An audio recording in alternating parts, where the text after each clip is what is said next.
იცით თქვენ რომ ფორმულაზე არის ჩემი შაბათობით 11-ის ნახევარზე არის ჩემი საავტორო გადაცემა კონტექსტი. 1-2 დღით ადრე ჩვენ ვამზადებთ ხოლმე ვიდეო რგოლს, ეგრეთ წოდებულ ანონსს. მე ვწერ ტექსტს, მე ჩავწერ ხოლმე ხმას. ამ ხმას ვუტვირთავ ან ვუგზავნი, მოდი ასე გავამარტივებ და ასე ვიტყვი. სოსო ჯავახიშვილს, არაჩვეულებრივ კაცს, რომელიც, არ ვიცი, 2 საათში, 3 საათში ისე შეფუთავს ხოლმე, ისე აწყობს ხოლმე ამ ვიდეო ანონსს, რომ მე თუ მკითხავთ შედევრია. ხო და ეს გუშინაც, კი რა დღეს ხუთშაბათს. მე დავწერე ტექსტი. ტექსტი ეხება 9 მაისს და არა მხოლოდ 9 მაისს. ეს ხმა გადავუგზავნე სოსოს და სოსო მაი 15 წუთის წინ მე მომაწოდა აწყობილი ვიდეო ანონსი. 2 წუთი და 47 წამი კი გრძელდება, მაგრამ მე უმორჩილესად გთხოვთ, გეყოთ მოთბინება და გაჩვენებთ და ნახოთ და მოусმინოთ ამ ვიდეო ანონსს, რომელიც ტელევიზორშიც გადის, ფორმულას ეთერში, ასე რომ რამეს განსაკუთრებულს არ ვაკეთებ, იქაც შეგიძლიათ მიადევნოთ თვალყური, იქაც შემოგხვდებათ, მაგრამ რაღაცა ვიდეო ბლოგია და მე ერთ ასპექტზე მინდა გავამახვილო ყურადღება, გთხოვთ, რომელიც ბოლოშია, ბოლო აკორდზეა საუბარი, მე გთხოვთ, რომ თავიდან ბოლომდე მოусმინოთ ამ ვიდეო რგოლს. ესე გავალ კადრიდან.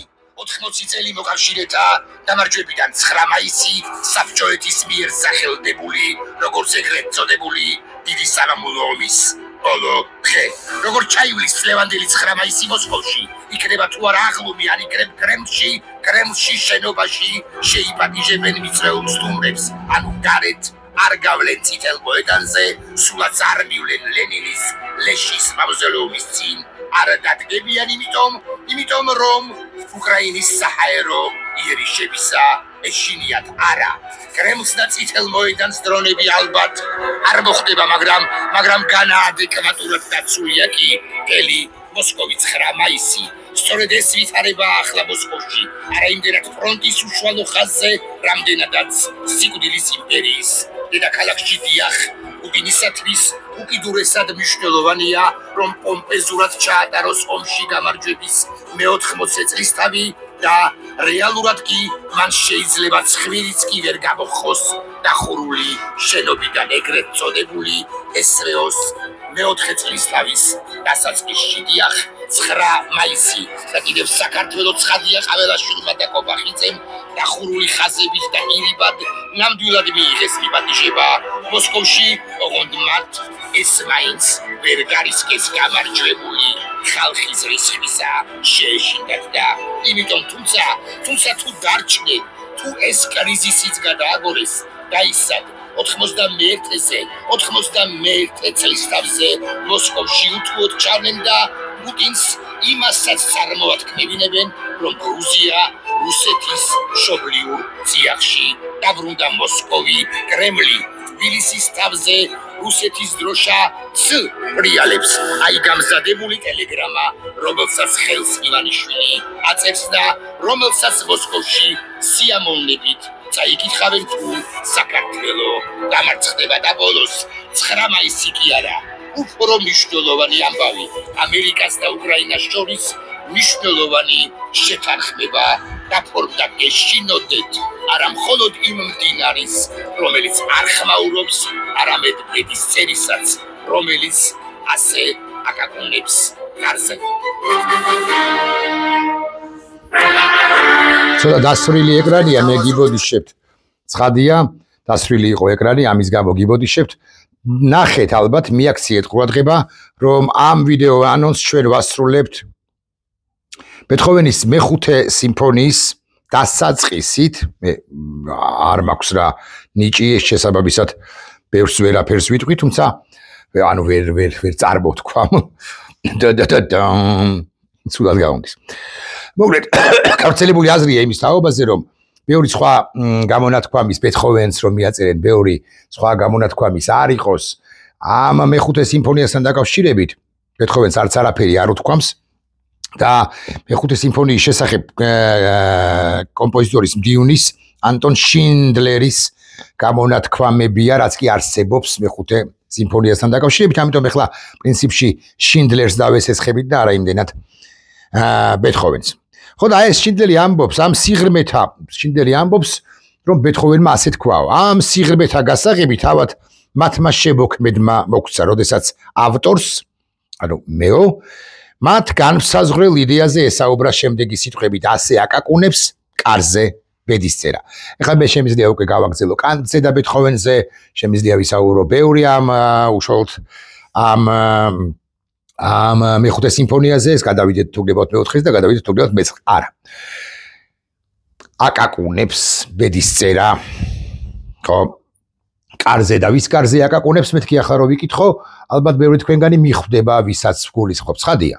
მე გულისხმობ პრეზიდენტ პუტინს, შლეგ ლიდერს რუსეთისა და მძიმე იქნება მისი ბედისწერა, მაგრამ ასევე გამოპუტინებულ ბიზინა ივანიშვილს, მის კარზეც აკაკუნებს ბედისწერა და გამობიზინებულებს, რომლებიც უხვად არიან უშუალოდ ჩვენს ქვეყანაში, მათ კარზეც რასაკვირველია აკაკუნებს ბედისწერა და აი რომ გაფორმდა უკრაინასა და შეერთებულ შტატებს შორის ფრიად საინტერესო და ესეთი დიდი ხანია რომ ველოდებით ის ხელშეკრულება, მინერალების თაობაზე ხელშეკრულებაო, ასე რომ ამბობენ, მაგრამ ეს არ არის ასე პირდაპირი მნიშვნელობით მხოლოდ მინერალებთან დაკავშირებული ხელშეკრულება, ეს ერთ-ერთი ნათელი დადასტურებაა, ერთ-ერთი მიმანიშნებელია, რომ ბედისწერა პუტინის და გაგიკვირდება და გამოპუტინებული ბიზინას კარზეც აკაკუნებს სწორედ ამის გამოც კი ხაზგასმით ვამბობ ამას. რაც შეეხება ეს ამდენად დიდი ხანი რო ველოდით ეს შეთანხმება შეერთებულ შტატებსა და უკრაინას შორის მინერალებსო ბევრი თქვენგანი იტყვის დიახ მინერალებს, მაგრამ ამავდროულად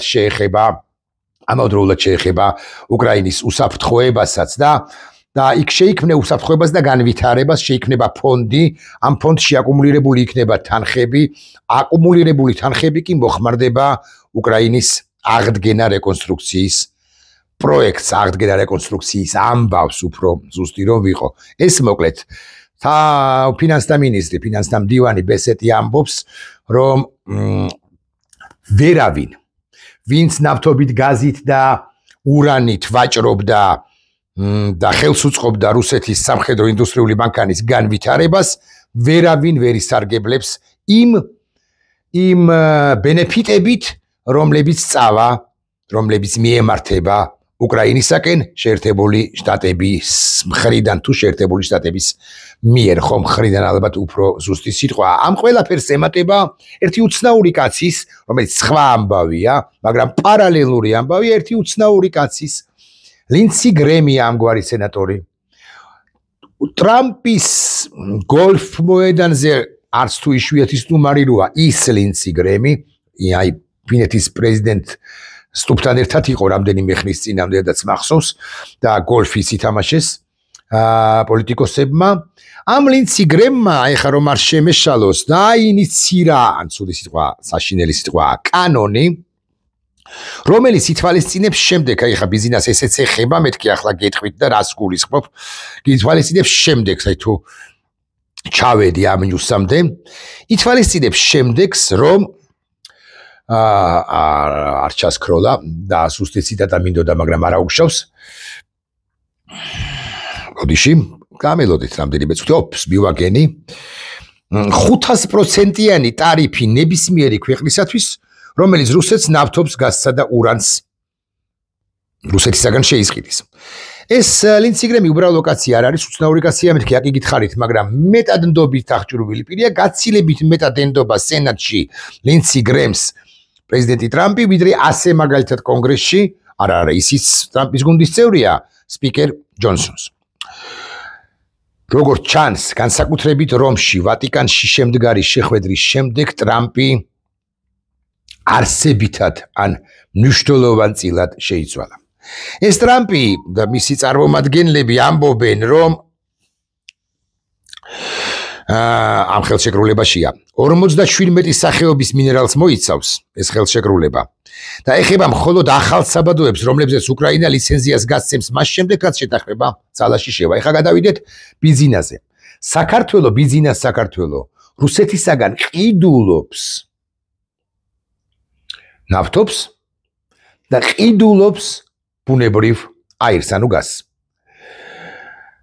და გაგიკვირდებათ და შეერთებულმა შტატებმა უკლებლივ ყველაფერი იცის, აი ხა ბესეთი გამახსენდა ისევ, როგორ უწყობს საქართველოს კი თითქოს არ ჩანს ეს ყველაფერი და პაპუაშვილები კი იტყვიან, რომ ეს ყოველდღე მოთხრეული არგუმენტიაო, აბა დოკუმენტი დაგვიდეთო, მაგრამ საქართველოს უწყობს თავისი არც თუ გამჭვირვალე ქმედებებით რუსეთის სამხედრო ინდუსტრიულ მანქანას გარკვეულწილად რეექსპორტის სახით ან გარკვეული იმ საქონლის გაპარების, აი სწორი ზნა არის ალბათ, გაპარების სახით, რომელიც შეიპარება ხოლმე საქართველოს გავლით სხვა ქვეყნებიდან რუსეთის ტერიტორიაზე კიდევ სხვა ქვეყანაში და მე უკვე რუსეთის ტერიტორიაზე ხო და ბესეთი და ბესეთის სახით შეერთებული შტატების მთავრობა ამბობს და იმუქრება რომ კატასტროფა დაგემართებათ უკლებლივ ყველასო. ეხება გაზთან მიმართებაში, აკი გითხარით, ჩვენ გაზთან და ბუნებრივ აირთან და ნავთობთან მიმართებაში ლინცი გრემის კანონ პროექტი, რომელსაც 72 სენატორი უჭერს მხარს 100-დან. უკვე, ანუ ინიციატორია და მაღალზე მაღალი ალბათობით თუ დადგა ეს დღის წესრიგში 100%, ანუ 100 სენატორი დაუჭერს მხარს ლინცი გრემის ამ ინიციატივას, თუ რუსეთი ცეცხლს არ შეწყვეტსო, ეს არის პირობა, მაგრამ რუსეთი რომ ცეცხლს არ შეწყვეტს, ეს კი იცით, აგე უშუალოდ პუტინიც და ბორტნიკოვებზე და სხვებზე აღარ ვლაპარაკობ, ლავროვებზე და მედვედევებზე, ისინი ამბობენ, რომ ჩვენ ცეცხლს არ შევწყვეტ, სანამ უკრაინა არ გადმოგცემს ყველა ტერიტორიასო, 5 ტერიტორიაზეც აღარ არის პრაქტიკულად ლაპარაკია 5+2, 7 ტერიტორიაზე და დამატებით კიდე შავი ზღვის პირებზე, ანუ ოდესაზე.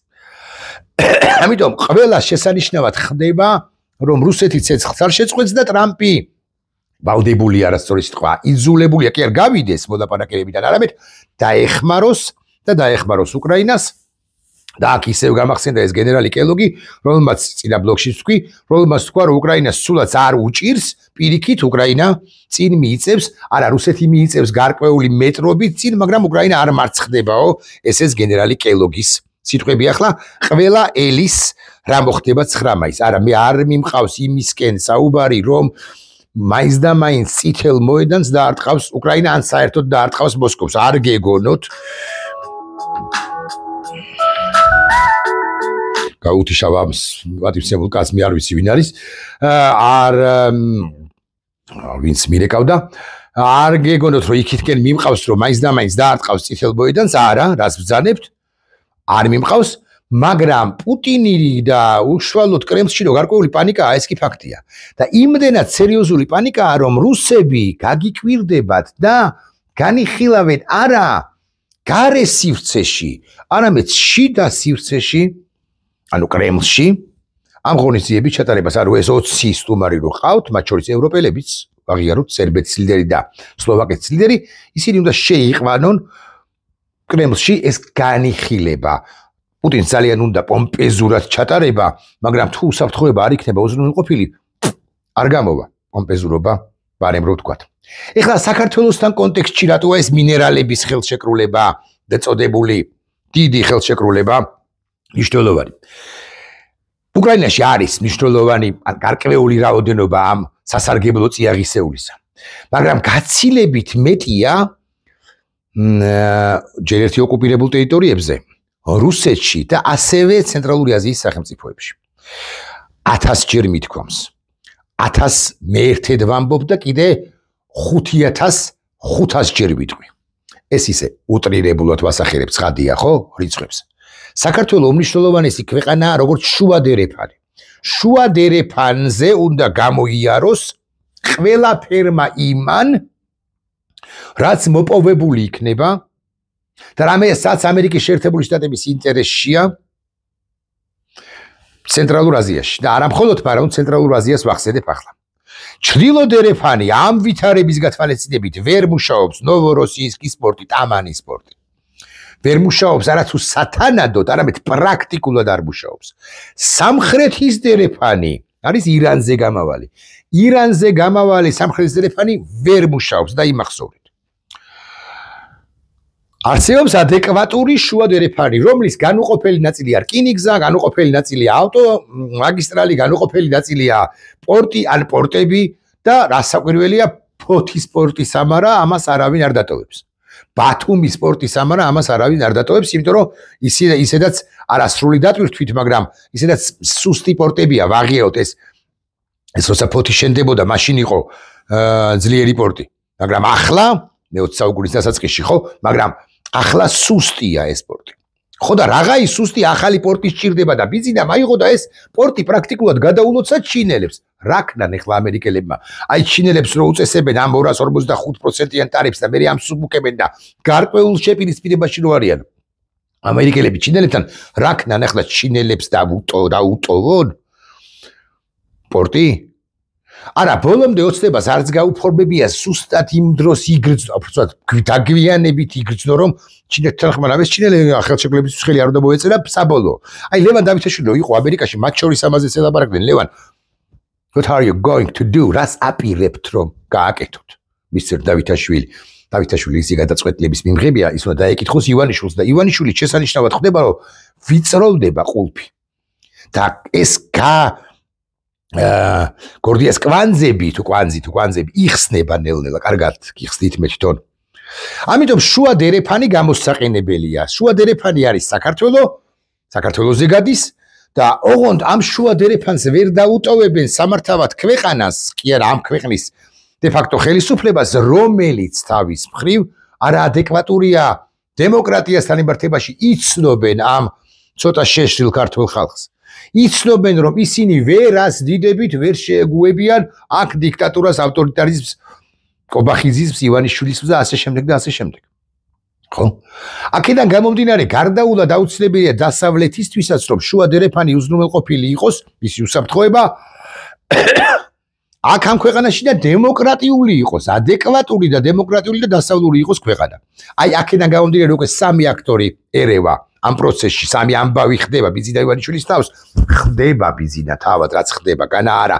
ამიტომ ჩამოჰკრა რაუბედურების ზარმა, ჩამოჰკრა კი არა ამ ბედისწერის კაკუნი, იმიტომ არის პუტინის თავს ცალკე, რომელიც 9 მაისს აფეთქებისა ეშინია და შეიყუჟება და საერთოდ დამარცხების გზაზეა შემდგარი. თავ ქვედამხობილი მიემართება სრული უბსკრულისაკენ უშუალოდ პუტინი და რუსეთი მეთქი ასე გეტყვით, მაგრამ ეხლა გამოპუტინებულ ბიზნესზე ვილაპარაკოთ. ისის თავ ქვედამხობილი მიემართება, იმიტომ რომ დასავლური სანქციები დემოკრატია დაამყარეთ. თქვენი ასემს და ისემს ეუნებიან დასავლეთიდან ვილსონები და არა მხოლოდ. თუ არა გაგრიყავთ და გარიყულები არიან რეალურად. მეორე, შიდა პროტესტი ხალხისა, რომელსაც უნდა დემოკრატია და აღარ უნდა ესენი მობეს და ყელში ყავს და მესამე შიდა განხეთქილებები, მართლა ესე ხო არ წავიდა ღარიბაშვილი, ხო? შესანიშნავად ხდებიან რომ ესე ნაკერებზე იხევიან, მეთქი ასე უნდა გითხრათ. და ამავდროულად შეერთებულ შტატების კვლავ ვიმეორებ, სჭირდება შუა დერეფანი და ბიზინა ივანიშვილსაც უნდა დალაგდეს, გადმოლაგდეს, ეცადოს, ფულები გადაიხადოს და ასე შემდეგ. ვერ დალაგდება ბიზინა ივანიშვილთან ერთად შუა დერეფანი. ბიზინა ვერ იქნება მისი უსაფრთხოების გარანტორი. ვერ იქნება პირი, რომელსაც ხელს ჩამოართმევენ, იმიტომ რომ შეიძლება უსებ გააქანოს და რუსეთს მისცეს მთელი მაგალითად ენერგოობიექტები, ისედაც მიცემული აქვს განა არა. არა, მიშა სააკაშვილი ხა ვიღაცა რო არ მომედავოს, მიშა სააკაშვილმაც მისცა, არ გეგონოთ რომ ეხა მიშა სააკაშვილს მე მისტირის. მაგრამ იქ კიდე სხვა დეტალებია, რომლებზეც ოდესმე მე მოვახერხებ ლაპარაკს და ერთი ენერგოობიექტების მიცემა და მეორეა გენერალური სტრატეგიული საკითხების არ მიცემა, რაც მიშა სააკაშვილმა მაინც მოახერხა მიუხედავად იმისა, რომ ბევრი შეცდომა დაუშვებდა, კი აქ გითხარით, მაგრამ აქ კიდევ ერთი დეტალია. მოკლედ ბიზნეს დარხეული აქვს ამ თვალსაზრისით და ბედისწერის კაკუნი არის გალაქტიონის ვახსენე ამ ანონსში სხვა შორის იმ დინარის გეშინოდეს, რომელიც არ ხმაურობს, დიახ, მას ამგე მათ უნდა ეშინოდეთ ჩუმი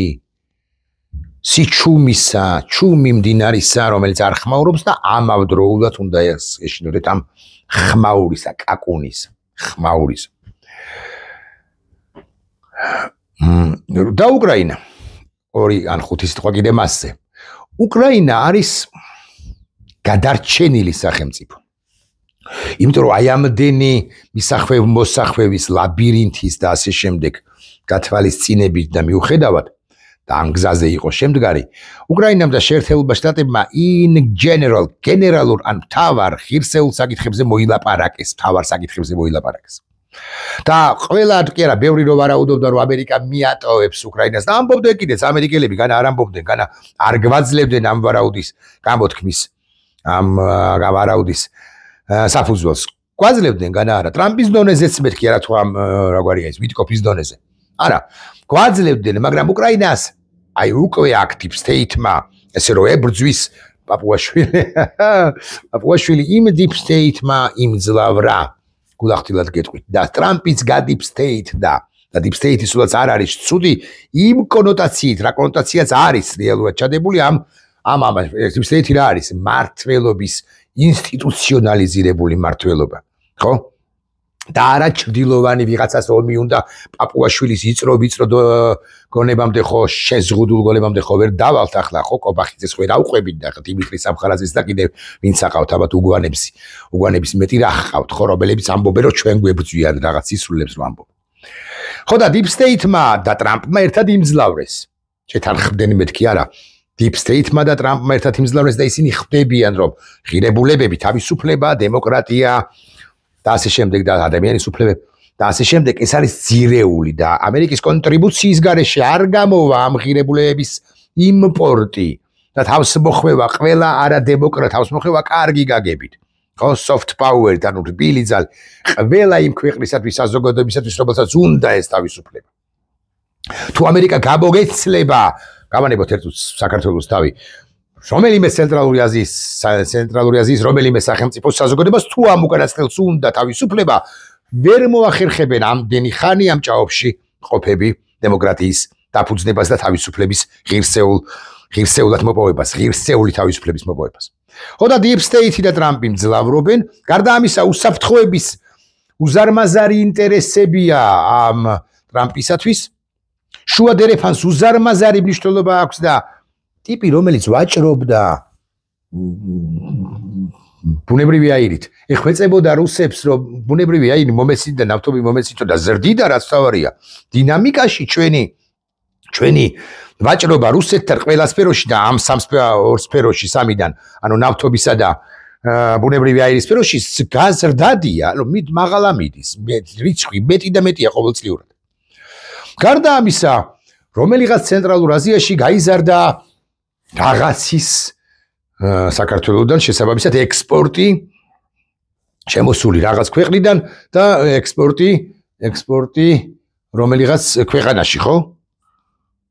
რატო გაიზარდა 1%-ით კი არა რაღაც 1%-ით შეიძლება გაიზარდა 1997%-ით ან 2458%-ით 22 წლის 24 თებერვლიდან why? რატომ? როგორ? კი საბუთებში ყველაფერი კარგად წერია. საბუთებში წერია რომ ამ ცენტრალური აზიის სახელმწიფო რომელიც თავის მხრივ ავტომობილებზეც არის ლაპარაკი, რომელიც თავის მხრივ აწვის მერე უკვე რუსეთს ამ ავტომობილებს და ავტომობილებში რეები ხდება და ასე შემდეგ ღმერთმა უცხის. ხო? კარგია. ჩვენ გავზარდეთ ვაჭრობა რაღაც ყირგიზეთ პირობითად აღარ მახსოვს და ამიტომ არც დავასახებ დაივიწყეთ. ჩათვალეთ რომ არ მახსოვს და ჩათვალეთ რომ არ ამისახილებია ყირგიზეთი. რატო გაზარდეთ? როგორ გაზარდეთ? როგორ იყო 2021 წელს ვაჭრობა პირობითად ლაპარაკობ რაღაც 10 მილიონის და როგორ გახდა 22 წლის მიწურულს ვაჭრობა 560 მილიონის. როგორ? ვუტრირებ ციფრებზე, რიცხვებზე, ხაზგასმით ვამბობ, მაგრამ მაინც როგორ? ომი რო დაიწყო, მაშინ მოუნდათ ყირგიზებს თუ ცენტრალურ აზიელებს ჩვენგან შესული ავტომობილები, მანამდე არ უნდათ? ხო და ხრელებია ეს ყველაფერი ბიზნე ივანიშვილის შექმნილი და ამიტომაც ამ ხრელებს კეტავს შეერთებული შტატები და ბესეტმაც ეს თქვა და ლინცი გრემმაც ეს თქვა საბოლოო ჯამში ოღონდ სხვა კანონის თან იმართებაში რომ ბიჭებო გერხევათ გამობიზნებულებსაც ერხევათ რომლებიც ხელს მოითბობდნენ ხოლმე ამ ამბავში მოკლედ ბევრ რამეზე ვისაუბრე არა ვარ დააკაკუნო ხო მიდის კარგი ესე დავაკაკუნებ დააკაკუნა პედის წერამ და როგორ უნდა გამოძრეთ მე არ ვიცი არც უნდა გამოძრეთ ახვამდის